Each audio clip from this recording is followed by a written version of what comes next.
Hello, everybody, and thanks so much for being here today for Deborah Kobylt Live. Great guest in studio with us today, Gigi Levangie. Did I say that right? Yes. Yay. Yes. Close enough. Eight-time author. Here to talk about a lot of stuff, but her latest book, Been There, Married That. And boy, did you marry that.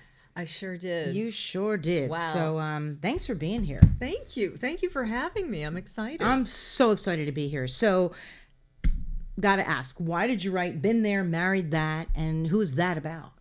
Oh, Been There, Married That could be about anyone that we've left behind, that we've been married to, and is part of a whole other world that we no longer are very much a part of. It's like, how did I do? Right? Did I you do did pretty well? well, but that's a little politically correct, I think, right? But you lived a big life, okay? Your second husband was Brian Grazer. Right? Yes. And yes. for people who don't know, Brian is a very, very well-known Hollywood producer. Oh, yes, absolutely. One of the biggest. Now that you're not married to him, you guys get along just fine. You have two beautiful sons together. Oh, yeah. They're amazing. Great kids. But, sometimes as in Hollywood or any place, marriage can be a little tricky and difficult, right? Of course. Yeah. So, any marriage. Yeah. Right. So this book is loosely based on not just your marriage, but a lot of people who go through rough times. A lot of people who came to me. I became sort of the divorce whisperer in the neighborhood. Oh, I love and that. Mostly I said, you know what, if you don't want to end up with nothing, living in a box off the 10, maybe figure it out, because a lot of people don't have their own careers, and a lot of mothers stayed home and raised kids and didn't quite figure out the next step. So I was that person, but I heard a lot of stories, and this sort of is that became the springboard for this divorce novel. But it's actually also a novel about sisters. Mm-hmm. Tell us. So I have three. I'm one of four girls. I have three sisters. Mm-hmm. We're all very close. And in this novel, her sister is an ex-convict who sort of shows up on her doorstep To help her. and winds up helping her navigate this high-stakes divorce, as only a person with a normal brain can do. Because once you've been in Hollywood for a while, your brain is not like other people's brains. What does that mean? Because I know exactly what you mean, but somebody I else know might you not, get it. right? Because Yes. somehow you come from sort of humble beginnings. Yes. And then you don't even know how it happened, but your life is suddenly not about humble beginnings. No. And it just, you have layer upon layer of a life that you wonder how you got there. Am I right about that? Always. My father used to ask me when I still lived in this giant house on a hill, how did you get here? I love that about that, yeah. I never really thought about those things. I didn't, as a child, it's not like I dreamt of living in a giant house or driving sports cars or something like that. But it just happened in a natural progression. Well, especially because let's take it back a little bit, right? When you were a kid, when you were in grade school, you used to enjoy writing, and you had a sixth grade teacher. What was her name? Judy Buckles. Judy Buckles. Mrs. Buckles. That sounds like a sixth grade teacher, right? Mrs. Buckles. She was awesome. She was sort of a hippie. Oh. So she and she had this open classroom, which actually she worked with my mother. My mother was also a teacher and principal in East LA. And they had a whole sort of a holistic way of teaching kids. But anyway, I read the most books out of anyone in my school, and and she really encouraged me to write as well and to keep writing. Well, you were saying that you had allergies, and I had allergies. Yeah, I could not play outside. Right. So therefore, you started reading, right? Yes. Which is really great. Yes, absolutely. And you grew up and went to school where? I went to school after LeConte Junior High, LeConte is on Bronson in the middle of Hollywood, and then I went to Hollywood High. Which was very interesting, Lana right? Turner. Right? But you also told me it certainly is not, for those who, again, are not from here, Hollywood High is not as glamorous as it sounds, right? It's not at all glamorous. So, right. It was an interesting place to go to school because, first of all, there were over 80 dialects spoken when I went to school. I graduated in 79. And yes, I am telling on myself. But I was also 16 when I graduated. So there was so Prodigy. whatever. Prodigy. Whatevs. So, but there were so many different people from other countries, but also my English class was across the street from a motel. So, there were a lot of hookers, and we saw pimps, and it was Hollywood in the late 70s, early 80s. In real time. In real time, and it was quite the education. And we had an open campus, so basically we could go off campus anytime, and it was very different. Yeah, and weren't you, let me see, when you were in grade school, you were what, class clown? Yes. And when you were in high school? In middle school, I was class clown, and in high school, yes. Yeah. Class legs. Class legs. Yes. So I love that. So in Hollywood High, you'll find her picture, her pinup somewhere as class legs. It's so true, actually. It's so true. But I could see that probably there was a lot going on in your head over at Hollywood High about writing about your experiences, right? And Mom was a teacher. My mom was a teacher and then a principal in East LA. Mm-hmm. Yes, for 27 years. Or oh, wow. And Dad? What did he do? Dad was an ex-staff sergeant for the Air Force who stayed home and raised 4 daughters. He was great, wasn't he? He was unbelievable. Wow. Like the great Santini, but with a sense of humor. Yeah, isn't that great? Especially for that time. Okay, there weren't a lot of dads at home. No. Very few. Did he want to stay home? I mean, what was his deal? He wanted to, well, he felt that somebody had to be there. Yeah. For the kids. So he cooked every meal. He packed all of our lunches. Oh. He showed up at all the parent-teacher conferences. I mean, there weren't that many back in the day. We didn't do that stuff, did we? Not for every quarter and every class. The overkill. It's overkill. Every trip in the hallway. No, it's like too much. Ugh. So, but he really set us off on this independent path. Like he would tell us, you don't need a man, you can do this, you can do anything you want. If we got in a fight at school, he would say, who got the last punch? That's all that matters. Oh, I love that.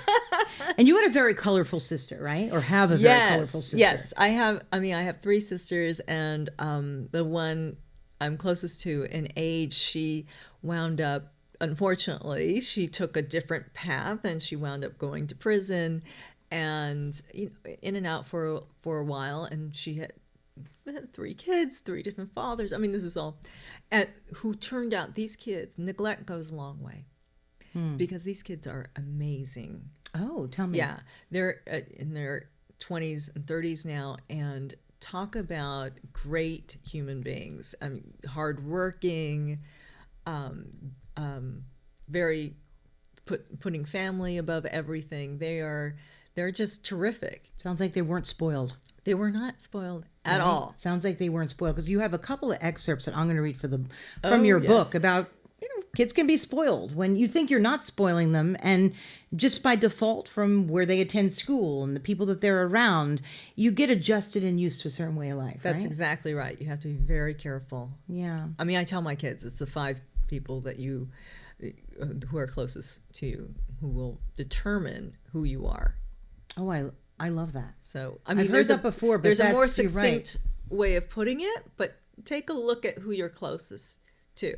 Mm-hmm. Fortunately, I'm a hermit, so I'm closest to my dogs, really. And hopefully your kids. And my kids and my husband. Yeah. Your husband, Chris. So they're all above board. A darling. And he is amazing man. You can just see, you can spot him in season. He's a photographer for... Everyone deserves this man in their lives. He's an NBA photographer. He works for Getty and the NBA, and he's French, and yes, and he gets women. Oh, he gets women. He was raised mainly by his mother and his grandparents, and he's so close to his mom and grandma who live in France. He calls his grandmother every day. Oh, come on. I mean, come on. Makes me a better person. As though I needed the help. Sometimes I think about that, because I grew up in a very close Italian family. I was always on the phone with somebody, an aunt and uncle, always my parents, 6 times a day, like all the time. My mom, my dad. And I sometimes think people from, other countries, Europe in particular, we're very close to our families. Yes. And here, there's a lot of barriers between our family, people who are helping us, as opposed to the family helping, it's somebody else. And they're not your family, Yes. I love that about him, though. Oh, I'm very lucky. He's the best stepdad on the planet. Yeah. Yeah. I've seen him because your son plays or played baseball. My son's played every sport. One of them is in college now, and the other one's in high school, and he plays football. What are you gonna do? And he shot put. Okay. Shot put. He's a little. I love very that. strong. But we navigate in the same circles, and I've seen Chris picking the kids up and being there. So you're right; he's a fabulous, incredible stepdad. Yeah, very. Should we all be so invested. lucky? Oh my God, yes. So from Mrs. Buckles, was that her name? Yes, Buckles, you're so good. Graduating high school, you went to UCLA. Yes. You majored in political science. Yes. Yes, I was going. You wanted to go to law school. I wanted to go to law school. Somebody talked you out of that. I figured that was a way out, but Fred Silverman, who had been head of all three networks, I was working for him. And ABC, NBC, Yes. CBS at the time. Big guy. I don't mean the big, biggest but in TV. Yeah. Really legendary. He said, "How about a raise and a title, and we'll get an assistant?" And I said, "Fred, I don't need to go to law school. I love that. I'll stay right here." Yeah, he was good to you. He was so good Yeah, to he me. was. 8 years I worked for him. And you talk about a mentor. He would take me to into rooms, into meetings where I really didn't belong, but so I picked up so much knowledge, and it enabled me to talk to different people, people who were way above my station. Brandon Tartikoff, Chernin, just all the heads of the major studios, Eisner at the They time. recognized probably that you had something going on and you were going to go far. That's what I'm guessing. That's right? very sweet. That's very sweet. Also, I was, I was very eager, and I wanted to learn, and I was very curious, and I think that I asked the right questions too, as well. So you stayed in that game, and when did you write your first either screenplay or novel or whatever? Were you working for Fred at the time? Yes, I was Okay. working for Fred, and every morning I'd get up about 5:00 and I'd work on a screenplay, because what I saw all the writers at Taft Entertainment, and those were my people. They were kind of, always thinking and a little bit slovenly, and a little people. tortured. And They're I your thought, people. Those are the people who called my heart. Yeah, Those I are my got you. They people. call my heart too. Yeah, I get it. It love might not them. look like they call my heart. Yes. Yeah. But then what I was doing is I was reading all these scripts, and I thought, and as a child who didn't have there was no extra money in the house, I thought, I can write just as shitty as these people and make money. Well, it's true. No offense, but that's true. It's true. It's a lot of stuff that's just sort of put out there, 1, 2, 3, and just get it out. Yeah. That's right. And so I just started writing on my own, and then I took a class, and I was writing a screenplay. I took a class called Writers Boot Camp, and they said if you get a screenplay done, you can get a screenplay done in 6 weeks. So that's what I was doing. I was writing the screenplay in the morning and going to work for Fred, and eventually that was optioned. And What was that one? that was okay. It's so weird because I can't remember the title, but there was it. A friend of mine found it in Venice a couple of years ago. A homeless man was selling it. A homeless man was selling your script? Come on. Oh, no way. Get out of here. It's so How did weird. a homeless man end up with his hands on your script? Look, this is Hollywood. Listen, Anything could happen. Do you understand? Whatever. He could have been an executive at some point. I Look, don't know. there's highs and lows in this town. Yeah. No, I'm with you. Yeah, you got to hang on. I didn't know this. So off of that, I just kept writing. I want to back up for a second with Yes. Fred Silverman. Yes. You know what happened today. Harvey Oh, Weinstein, Harvey, yeah. 23 years in prison. And you Wow. look at what happened to him and the road he went down. Yes. And the way you were treated when you were young in the business by Fred Silverman. So Fred was yeah. completely. There was never any question. Yeah. Of that kind of behavior. Yeah. He was all about the work, and I'm very grateful to him because he never put me in a compromising position. Yeah, I had those guys too. They were real good to me. They helped me on the way up. And we have to remember that Yes, for we every do. Harvey, there's a whole lot of guys. a whole lot of Freds. A right? whole lot of Freds. Yeah, yeah. And- I feel that way too. As a woman who was raised by a man, and I've been around great men all my life and very generous men, I feel kind of bad for the men upon whom this reflects poorly or are who may be judged. Well, you know what we have to do? Just get him out. So that's happening. Just get those guys out. But for the Freds out there, Yeah. I think it's a good thing. So what do you think when you heard that he was sentenced today? I was shocked at the length of the sentence, not because it's the wrong choice, but because I knew him and I saw him at his peak. And you couldn't have guessed in a million years that this is where this man is going to end up dying in prison.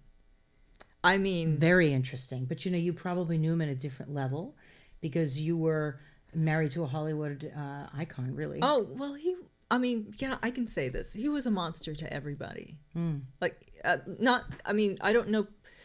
There are people who probably worked with him who had a different feeling about him, but...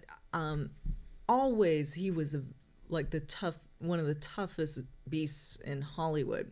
Ugh. And I have a funny story about this. Okay.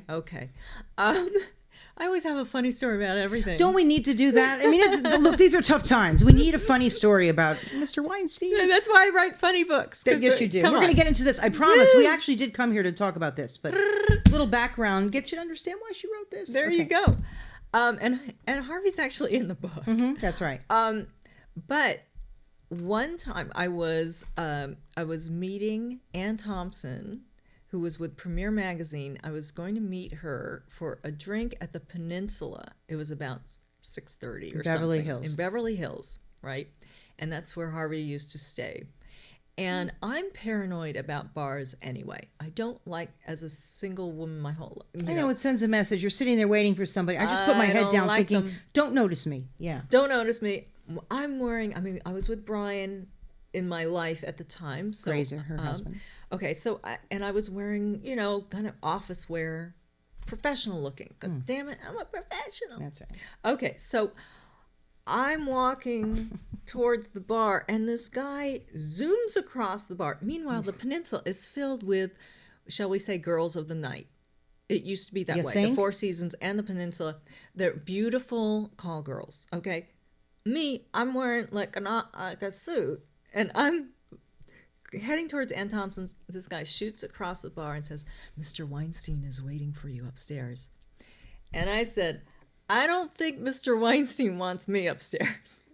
Oh, well, maybe he did. Tell you something. You never know. Oh, I would put an end to that. Oh my! My God! I could imagine what you would do to him. Are you kidding me? I would beating the shit out of him. Sorry, did I just said the F word. This is a podcast. You can say whatever the F you want. Okay, so anyway, I've dealt with men like that before. There was a man who told me I had so much potential if only I would open up more, and he was very powerful. Literally. He was a TV show host, and I was working as an intern. And I said, "Honey, I was 20. I said, I grew up in LA. This doesn't work for me." I know. I had so many of them in news, right? I mean, I had my... Oh my God, news is big time. You know, what's funny is my very first person in Salisbury, Maryland, he said to me, his name was Frank Pilgrim. He's dead. I can talk about him. Because I never really had the nerve to say anything at the time. But I was very, very young. And he said, "Your hair is too dark. We don't want to hear news from an ethnic. You come back on Monday and you go to the drugstore and get something to lighten that up a little bit." Well, I did. What am I going to do? Say you did. Of course I did. So I ran in with my girlfriend and my friend, and he and she just helped me over the weekend to dye it, and over 20 years later, I'm still light. And beautiful hair. Thank you. And one of the people that I worked with, he happens to be a weekend anchor still at Fox Network News. He got away with a lot, but that guy who helped me do my hair, because he was young in the business, is Dan Lothian, and he ended up a chief White House correspondent for Obama. Wow. And we were dirt poor, but I'm just saying, so many of them in these businesses. Absolutely. I wouldn't give in the other way, but I did dye my hair for him. I mean, power corrupts. Absolute power corrupts. Absolutely. Yeah. Harvey had absolute power in Hollywood. It's hard to overstate just how powerful. Men were afraid of him. Powerful men were afraid of him. Really, he could destroy your movie. Why? Why him? Why was he so powerful? Why were men and women? I mean, I get it, but one guy, one little dinky guy? I He mean, with a lot of would, power, but but he would actually go full steam ahead and to destroy somebody, to destroy a movie. If you had a movie up against him with the Academy Awards, he would hire people to find dirt on every aspect of that movie. creepy individual. I'd love to know what he was like as a little boy. You know how, like, I like to go back? Yeah, What made Harvey Weinstein? That's what I am curious about, you know. But it's so this fall is Shakespearean. I mean, there's no other way to put it. It really is, from the very heights. I mean, look, hanging out with the hoi polloi, like the hanging out with Oprah and presidents and people giving you so much love because you're a powerful person, to this. It's unbelievable. I hope people think the next time they, Oh, they will. I give a lot of credit to the women, who really, I think, up. Annabelle Shiora. That one, when I heard her story, I thought, that's Harvey. That's the one. I thought that's the one that's going to put it over the top, because I just thought it was so obvious and so vicious, how he treated her and his attack. So, yeah.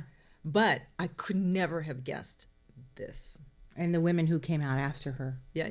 Behind her, in other words, to substantiate what she was saying and some of their stories, who are the biggest in the business. And you need that. You need that to put an end to it. I mean, you must have seen so much, not just Harvey, but how many years were you married to Brian? Oh, well, we were together 16 and a half years. Wow. We were married 10 years. Yeah. Mm-hmm. So for a long time. As your dad said, how did you get here?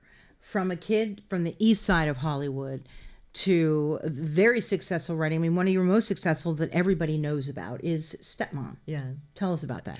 Well, Stepmom, I wrote that one in 10 days. Like, I was just very highly motivated to get something done. I had the idea. I knew the idea was good and was a solid, streamlined idea.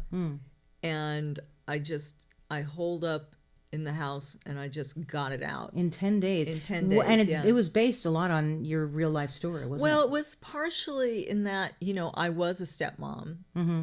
And I had, I was stepmom to 2 kids who are not like the kids in the movie. No, it never is. It goes through so many changes, and they weren't like bratty, But I also wanted to deal with the relationship between a stepmom and a mother and how fraught that is. And I have had a lot of people talk to me about it, like after the movie was made. So many people, stepmoms and moms, telling me their side of the story. And I understand there's a lot of nuance there. Like, it's never 100 and 0. Sometimes it feels like it. No, and it seems to me that you took all those stories and your own experience and sort of just created characters based on what you thought would be interesting. And then hence it ended up a very, very successful film. I forgot how many millions it made internationally. I wrote this down somewhere. I made $8 billion off of it. Really? Personally. Well, then you can lend a little here on your way out the door. Well, no, it said it grossed. I didn't. I'm the writer. Still 159 million worldwide, right? Does that include the 91 million in the U.S.? I'm just letting you know in case you're not getting your paycheck sent to you. This is what it made. Hello, Writers Guild. No, and then Residuals. It was a very successful film with Julia Roberts and Susan Sarandon. Yes. What must that feel like when you write something to the point where it gets to like that level? You know what the best thing is? When you write something and then you go on the set. I don't really like spending much time on sets because I'm just in the way. I'm just an object that needs to be moved in order to get the shot. But move right away. What? Can you move right away? Yeah. But when you go on the set and you see all the people who have a job because of something that you sat, an idea that started here, and you wrote it down, and somehow now people are working. And it was like that with Starter Wife. Like, people thanked me because they were able to go on vacation. They could, with their families. I mean, there were a lot of people who thanked me for that on the set, and that made me more than anything else, that was really the most satisfying. It's one thing to get the stars. That's bizarre and surreal and amazing. But it's another thing that you actually are helping. It's interesting people. you said that, because to you, Gigi, I've gotten to know you enough. It's about the work, and it's about the quality of the work. And I promise we're going to get into this book. Keep going. But yes. no, it's about the work, and I think you do it for the work. You look around you, and whatever experiences you've had or people in your life and business, you write about. And you're right. And from there, people have had work through that. I didn't even think about it that way, really. That's so nice. I mean, the people who write TV shows that go on for years and years and years and years, that pays for college, and that pays for food, and that pays rent, and that pays mortgages. It's exponential. So this is a very important business, I think, and it's it gives you a lot of satisfaction. Well, I think so. It's important for writers. It's important for people at home who want to watch this stuff, read this stuff. It is an escape. Entertainment. Entertainment is important for people to say, oh, it's frivolous. Okay, well, maybe to you. But I think it just provides so much escapism. It provides a lot of creativity for other people to be inspired, That's which right. I know is something you want to do. I mean, with what other would I do writers. without Schitt's Creek right now? I don't know. And it's about to end for me. I know. I'm I don't so know. mad. You tell me. It's so good. It's so funny. I know. I don't know it well enough. I'm not going to lie to you. Oh, you have to.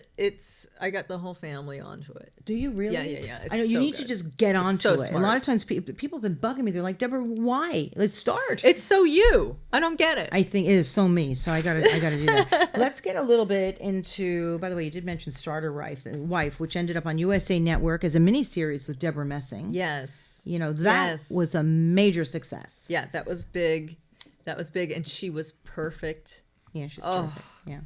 She's still perfect. Yeah, It's I know. crazy. But let me tell you, you said when you go on the set, you don't really like it. You're a writer. See, I could imagine if I wrote something of your magnitude, I would be on the set. I would be on the set being like, no, that's not how I wrote it. Oh, no, that would be I me. never. And you can't do that, can you? No, I don't. I'm not even interested in that because I'm on to the next thing. Smart. Because that path is the path that will make you insane. It's No wonder. There's a string of pearls theory. This doctor told me, the therapist told me about a long time ago. Phil Stutz, he has a book called The Tools, and he's Taking it up this afternoon. Oh, he's really he's got all these Academy Award winners and that sort of thing. He's really smart when it comes to creative issues, but it's he calls it the string of pearls theory. So each book or everything you create is a pearl upon that string, and what you want to do is you want to get to the next one, because all I own is the first draft as a screenplay or the book. After that, as you know with screenplays, what happens is you hand in your screenplay, maybe you get a rewrite on it, and then we're going to bring in so and so, we're going to bring in this person because this person writes dogs well. We're going to bring in this person to give it a little punch to punch it up, right? We're going to bring in the big Hollywood writer for no reason. But anyway. Yeah, right. Just layer upon layer, right? Layer upon layer. So amazing the amount of money that's in this. Yeah. Yes, all you really own is that first draft. I see. So it gives me a lot of satisfaction to keep going. Yes. Right? You're doing I what you always do, have which is to something be a new. writer. I heard you say you got up at 5:30 in the morning back in the day. Yes. I'm guessing you're probably still that disciplined. You get up at 5:30, work out. I know you like your yoga, and you write. Right? Yeah, Do I have your whole day down? I mean, it sounds like I'm stalking her, but wow, Deborah, my goodness, you're the hottest stalker I've ever had. I've had a couple, and I've had to take restraining orders out. Yeah, don't worry about me. Too bad. Yeah. That's another story. It is, because that would be a novel. Well, what, me stalking? Why don't we'll talk about that later? Because I know plenty of people. Oh boy, there's some crazies here. No, but anyway. Really. But seriously, do you get up at 5:30 in the morning to do this right stuff? now, my younger son, a lot of times he has to be up and ready to go at like 5:30 because he's got his workout at school. Like it's insane, but it's really good. What grade discipline. is he now? He's a sophomore in high school. He's a sophomore. Yeah. He's young. But so we're all up. I'm making breakfast and everything. So I love those early mornings to write in because that's when it's most quiet. I walk to my favorite coffee shop. I turn on the Freedom app which cuts the internet. So if you're writing something, you can't switch back and forth between Twitter or Facebook and Right. So you're not writing your story and then seeing something pop up about the coronavirus. Yes. Right. Yeah, so in other words, I know. it holds it at bay. No, I got you. Yeah. Yeah. At least let's pretend for Please? a few minutes. Well, I tell you, we started 2020. Remember, like everybody's like, "Oh my God, I can't wait to get rid of 2019." It's like, I'll take that back. I mean, the minute we hit 2020, it seems there have been one crisis after another. Right. It's been insane, and it's starting to get really scary. Yeah. But staying on topic, so yes. But anyway, let's have fun. Yeah.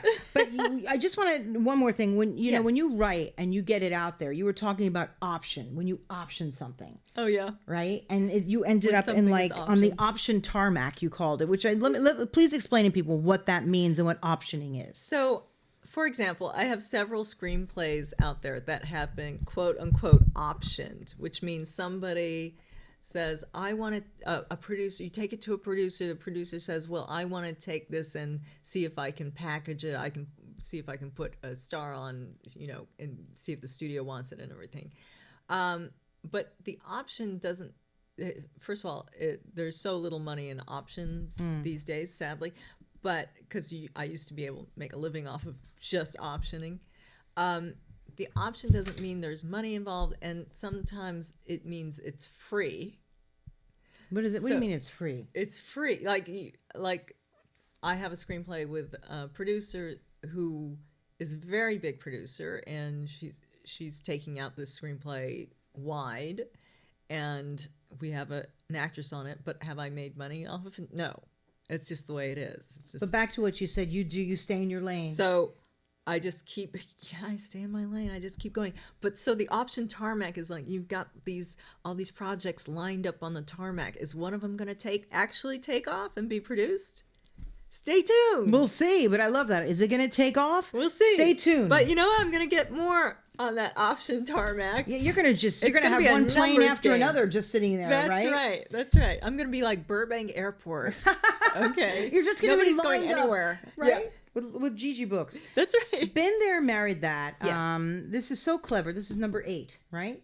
Yes, I had one book that was not published, but it was optioned. It was by optioned. Lionsgate. There you go. Actually, for money. Yeah. Oh, okay. Woo. But this is so funny. Yes. I've heard you at a reading. But this is terrific. Tell us a little bit about it, and then I'm going to read some excerpts that I thought were hysterical. Well, really, it's about a woman who's a writer, who's married to a very big Hollywood producer. I don't know any of those people. But nothing. It's all from my imagination. And one day she wakes up and her husband decides he doesn't want to marriage anymore.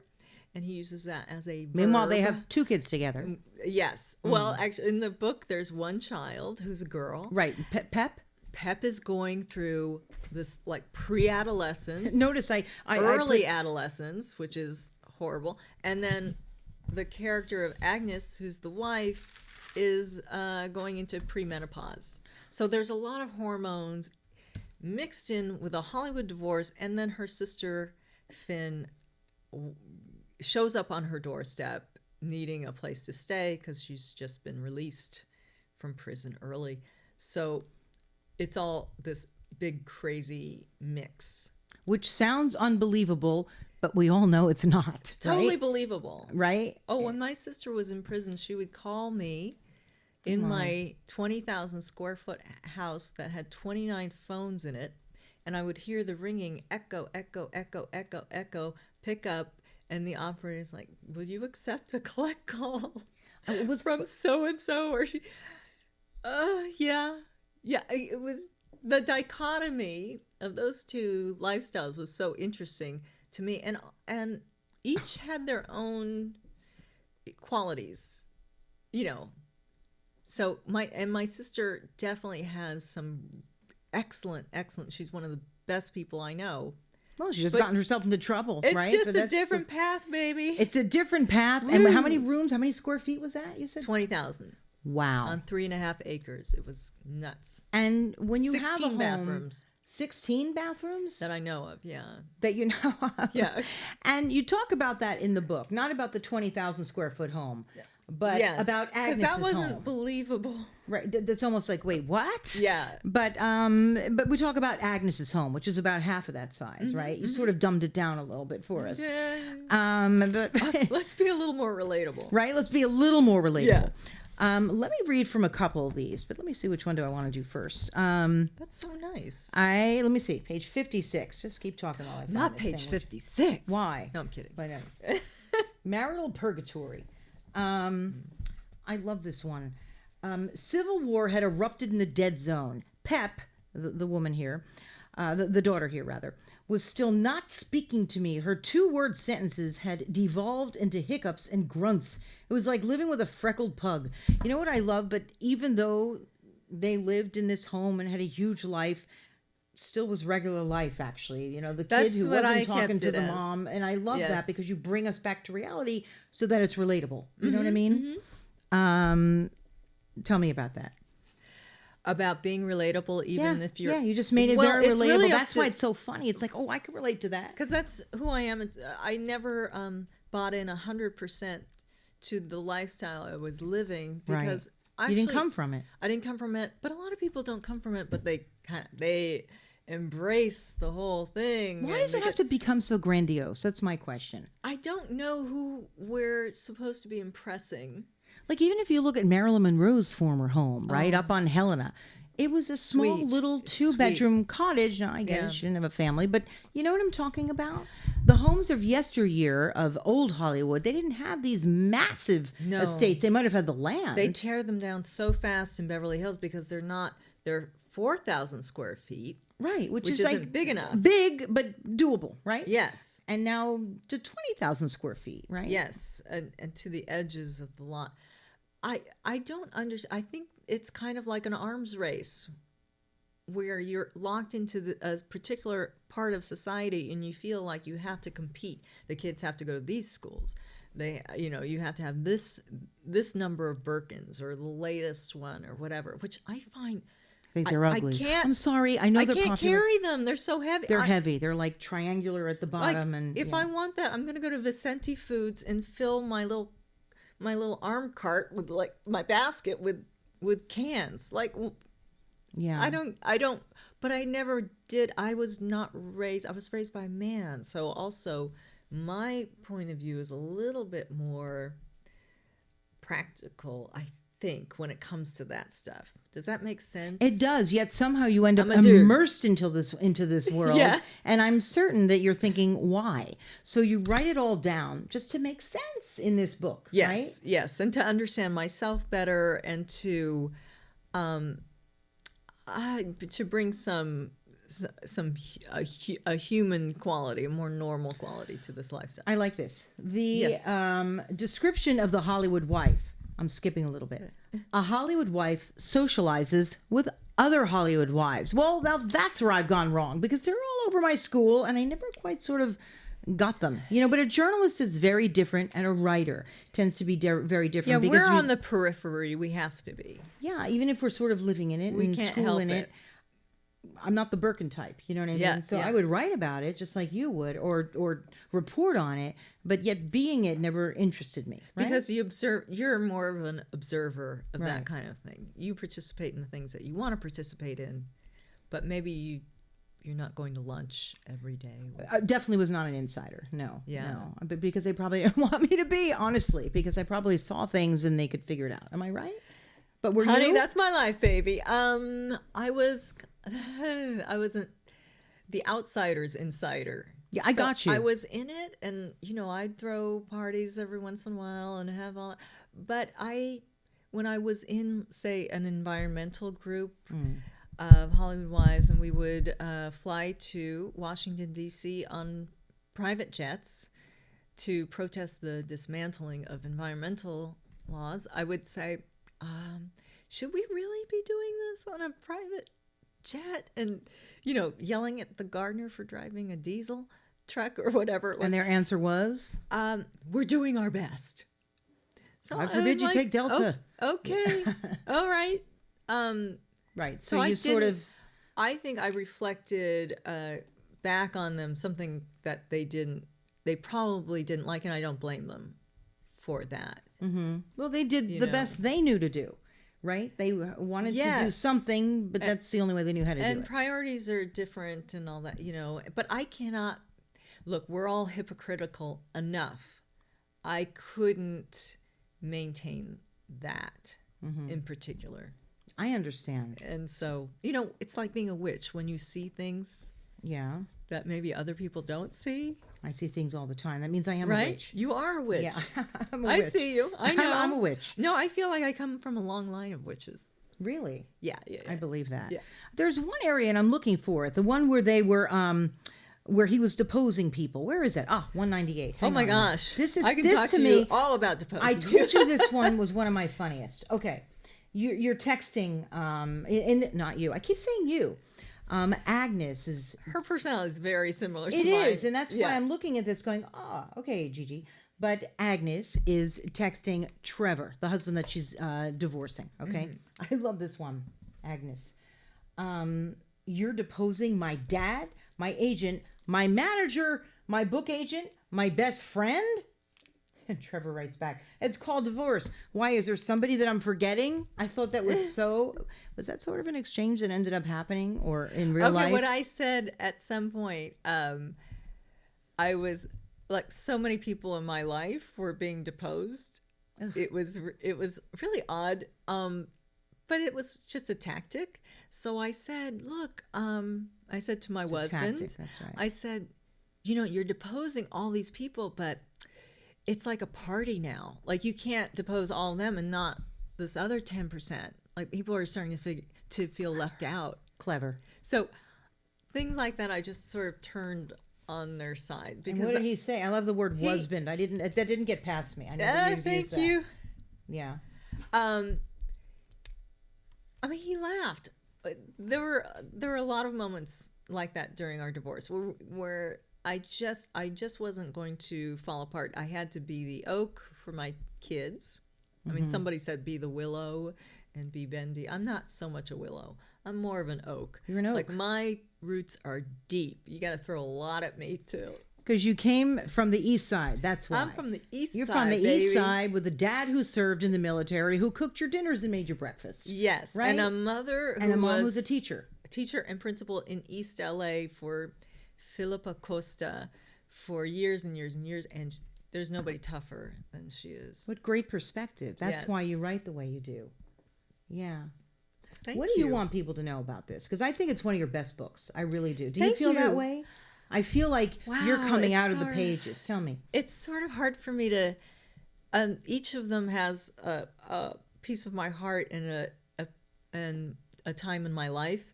But what I want people to... First of all, I really love to entertain people. I want people to enjoy themselves when they read this book, when they're self-quarantined. May God help us. I mean, spray down that Amazon box or however you get it, or go to your independent bookseller today and get it, and then spray it down with Lysol. But I really want people to have a great time reading this. I want them to feel, I don't know, that they can relate to it as because well. You're relatable. It may be in a home that's 8,000 square feet, but this lady is relatable. Agnes is a relatable person. She's a real person. I feel for everything she's going through, which is why I keep interchanging her with you and Trevor with your ex-husband. It's hard not to. It's hard not to. I understand that. You know, and a lot of people have read about your life and your ex-husband and your, it's out there for everybody to read. So we all know. Yeah. How do you guys get along now? That's weird. Well, we get along fine. Mostly we run into each other at the kids' games and stuff. He's married for the 4th time, and I'm married again, and so we have our little separate lives. But I just ran into him this morning at the local coffee shop. So I just wish him the best. And well, you've moved on with an incredible partner. I feel like that was a whole other world. It's interesting. People often say to me when they come to visit me from wherever, they're like, where can I run into people who are from Hollywood? I'm like, a coffee shop near where they live. It's not in Hollywood, and it's not someplace famous. They're not going to the Chinese Man Theater, I promise you, on a Wednesday afternoon or morning. They're at the local coffee shop. Am I right? Yes. Coffee shop. Sometimes the gym. Sometimes. It depends. Well, then you'd have to stand out in the parking lot, but you know what I mean, yeah. right? But coffee shops are key. Yeah, absolutely. Everybody goes in for their Brentwood, in Santa Monica, in Venice. You're getting a great tip, people who Yeah. are traveling from Yes. wherever to come to Hollywood. This is what you want to do. The Ivy used to be huge. The Ivy on Robertson, the Ivy By the shore. by the shore. I don't when it think was anymore. smaller, when it was smaller. Gosh, I don't think anymore. I don't Yeah. even know where people go anymore. I go to my little favorite hangouts, and that's it. Malibu. Oh, Malibu. For sure, Malibu. Yeah, Malibu there you go. Country Mart. No, it's not Country Mart. It's a Brentwood Country Mart for sure. Oh, there's no doubt. Jennifer Garner is always there, right? There's a lot of people. And then Malibu, Cross Creek. Cross Creek. Yeah. Well, because it's their local shopping center. It's their local Yeah. ShopRite. I grew up with ShopRite in New Jersey. You know what I mean? It's their local little thing. I mean, it's their I local strip personally mall. do not want to run into Cindy Crawford or, anyone that beautiful. Like, so that's, I just avoid. Oh, come on. You No. show up pretty nicely yourself, Miss Gigi. So, what? See how I pulled that out of you? Yeah. Look at me. Yeah. Look at me. Very clever. Very, very perceptive and clever. Pshaw. Do you want to read an excerpt that you find that's one of your favorites from your book? Oh, gosh. I have don't know many. where And I could keep going. You could see my notes here. I've got a whole pile of them. I don't know where I'd go. You don't know where you'd go? I mean, I love every paragraph, every single word of that book, every comma. It's hysterical. period. It's really. How long did it take you to write this one? Because it's This pretty. one It's a is massive about- book. I got to be honest. This one is about, I was going to say a year and a half. A year and a half. Yeah, it was kind of emotional too. How? Because it's dealing with Yeah, I know. divorce. I wasn't sure I really wanted to do that again, but the publisher really wanted this book, and I wanted to see if I could write it. And I did, and I think that I dealt with like aging, as women. There's a lot in there, just like you talked about with the love. girl who is reaching that time in her life where she's about to be menstruating and having her period, Horrible. and the mom who is about to go on the other side and she's drying up. Yes, I mean, how and- many times does that happen in women's lives where you're intersecting at the change of life is happening? And it's great all to, at once. Yeah, and it's great to talk about because people really yeah. aren't talking about that. So it's actually a great perspective, particularly knowing that you have two sons. You know what I mean? So that was actually very clever. My boys. Yeah. I love those boys. So was this cathartic for you writing this? You said you weren't sure. That's why it took you some time. I think it is now.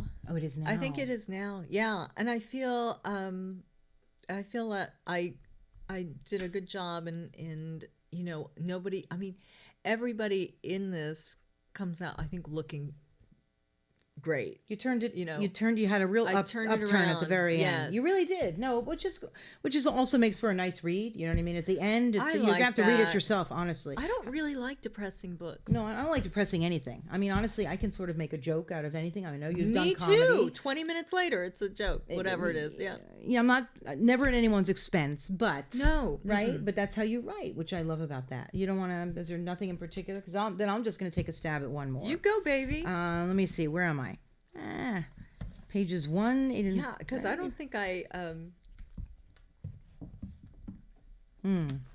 think this is not the book where I Well, as turn I down the look- pages. Yeah, as I look, you know what I love that you said to me on the phone when we were talking earlier?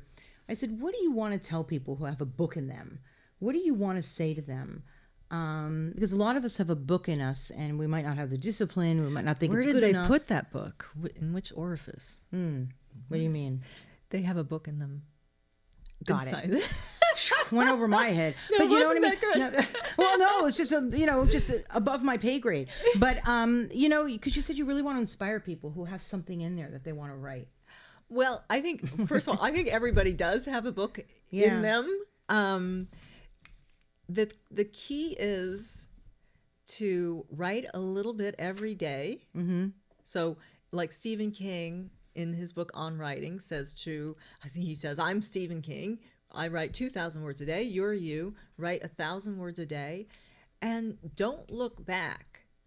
So write until the end. Sometimes you have to start at the end in order to write towards the end, to the end. Should you write vignettes and chapters, or should you just go from beginning to end of what your idea is? I'm curious I think about it's your thoughts. whatever works for you, but there was another book I read about writing a book in 90 days where they said a book is 16 to 20 chapters, 16 to 20 pages per chapter, put a heading on each chapter, and then write to that The chapter. heading. That's Yes. interesting. I did that with my first writers group when Mm-hmm. everybody was writing short stories, and I thought, I'm just going to write a chapter instead of a short story. 'Cause Interesting. I wanted to write a novel. Interesting. But I think it's just Oliver Stone, ass in chair. Ass in chair. Ass in chair. In the words of the great Oliver Stone, ass in chair. And I Yes. know from many people, they say if you can do it early in the day, before even the sun comes up, when it's quiet, and before you're even needed. They say that's way better than at the end of the day, because you're sort of thinking I think about, so. wow, what just happened? It is for me because Kareem Abdul-Jabbar, who's a terrific writer, he writes. He said such a smart man. He's Yeah. really brilliant. He writes everything before. He gets it all done before 10 a.m. He says anything after 10 is. Because then he has to attend to worth it. the business of the day, right? Right. So that's when all the noise comes in. But what you must do is stay off of social media, when News. you're writing, Twitter. Twitter is just, it's so detrimental, I think, to writing, because there's so much noise and so many opinions, and it gets your blood pressure going. I stay off Twitter a lot. I try to. I think you're really smart. I try to. I mean, in what's going on today, nowadays, with the news, it was hard to, especially. I mean, I don't want to get too far off topic, but the death of Kobe Bryant, I couldn't stop.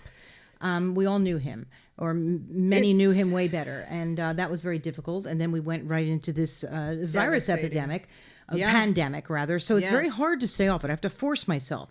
But that's great. Great advice from someone like you. Oh yeah, I think. Well, I'm old enough to remember when there wasn't an internet, so I remember what writing was like before cell phones and before the internet, and we had much more quiet. So now we have to really seek that out and take care of ourselves. Well, look at me. I still do pen and pad. I love my you pen. said you do that too, right? love it's my recommended because there's some sort of a flow, right, from my brain to my arm onto the printed Quentin word. Tarantino still Yes, writes. he does. Yes, he does. Longhand. And Elmore Leonard wrote in notebooks. Jerry Seinfeld, he fills yellow pads. I think everybody should. I do the same thing. Yeah. So it's just the way I'm trained, is what I have to say. I mean, I was going to read another excerpt, but perhaps not. I mean, is there anything you want to say? Just more about your book and talking about it, because wait a minute, I had it. I thought it was at the very end. But It's a very serious book. No, okay. No, I was going to say, wait a minute, did I get that all wrong? Well, there's parts in it where I felt for. I say you again, but I felt for Agnes, and I really felt you coming through. Anything in particular that you'd like to address that was in the public that ended up in your book? Well, it was so odd because, we weren't Brad and Jen, but we were treated at some point sort of like them. Yeah. Because it was just, Brian was such a huge Hollywood producer. Some of the most iconic films, really. Yes, absolutely. And so I wasn't expecting that much attention. I was kind of naive at the time. And what they don't get the whole story, that these are two people, they're actual human beings. They're never human beings when they're from Hollywood. Involved. And they do have emotions just like everybody else. I mean, yes, Hollywood is filled with narcissists, but some of us were trying to lead normal lives. Which you have done. You have successfully parlayed your life from the pages of this book, which we know aren't you, but parts of it are, into a very successful marriage to someone who seems to be your soulmate, raising your kids. So nice. Yes. No, but I think I can feel that. Even when I see you two together, I'm like, wow. So I hope that's the case. Yeah, I think so. Yeah. That's so funny. I went serious all of a sudden, but I don't think of people in terms of soulmate or anything, but I actually think my father sent him, because my father had passed a month before we finally sat down to have coffee and really talk. And it was really odd because my father has similar background to Chris and loved France, and this man would have taken such good care of my father. I just know. I see the way he treats his family. So I felt like it was I believe that. life coming full circle. I believe that. I believe it too, and honestly, he's so kind, and just remember, kindness can be sexy. I used to say that all the time. Kindness is very sexy. Some people will never think that, but I think it's very sexy. Trust me, every woman thinks that. Every woman thinks Every that. woman, Some men yeah. don't, but every woman. What are you working on next? I have a screenplay called Baby Hold On. It's about a real life bull rider, female bull rider who was a champion in the 1980s. Beautiful blonde. She's still alive and kicking. Lives in Montana. Johnny Jonkowski, and that we have a terrific actress attached. So we're just looking at different directors right now. We have a producer.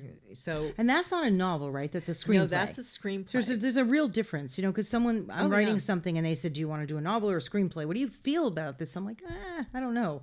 But that you wrote specifically as a screenplay. That I wrote as a screenplay. So I always have screenplays going at the same time. Yeah. I haven't really focused on what my next novel is. I'm going to turn this one into a pilot. Oh. So TV. into Yeah. TV. So I'm really thinking Where about do we see this? I'm thinking about the sisters. I'm thinking about, it has a War of the Roses quality. Has a lot, because you're right. The relationship between women, the relationship between this character and her daughter, between this character and her sister, between this character and the husband that she, Yes. that she finally manages to successfully separate from. So you're right. There's so many different qualities here. It'd be great. What would it be? Like a series? I mean, gosh, I really do. I think it's a half hour, so maybe a limited series. I don't know. It depends on how much is there, how much you can stretch it. But I think there's a lot between. I mean, I'm calling it like Rich Sister, Poor Sister right now, because I think there's a lot with two sisters who choose two different paths to go down. That's terrific. Yeah. Especially in today's climate. I mean, to actually focus on the two sisters. That's very smart. I really appreciate you being here. Thank you. You're on a book tour. Where are you going next? Well, I was going to be in Arizona this weekend. Oops. But yes, the Tucson Festival of Books canceled, unfortunately. I was supposed to be on 2 panels, which would have been so much fun. Yeah. I mean, I guess they're going to be.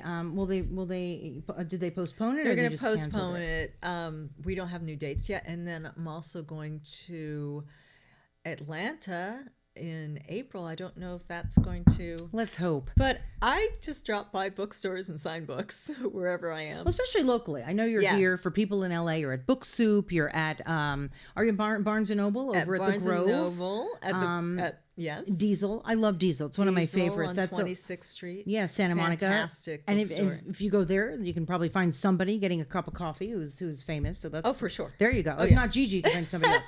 So, hopefully you'll at least do some more local book signings. Yes. But this is a great, great book. It's easy to read, but it's fun. I found myself laughing out loud. So, been there, married that. I love the picture, by the way. The illustrations are great, too. Thank you. I love them. We don't really have time to talk about your illustrator, but she was...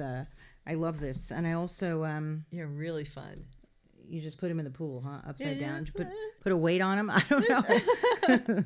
Very funny. Thank you so much for being here. Thank you for having me, Deborah. Yeah, everybody, you can find our interview on Facebook Live. You can find us on YouTube. You can find us on our Heart Radio, on Apple Podcasts, Spotify. Honest to God, wherever you get a podcast, watch a podcast, you'll find us. So please look us up, buy the book, Been There, Married That. In fact, I'd love to hear your thoughts on it because I think it's really funny. And if you're quarantined in your home, all the better. Order it on Amazon. There okay? you go. So there you go. So thank you again, everybody, for tuning into Deborah Kobylt Live with Gigi and Been There, Married That. And we'll see you soon. Bye.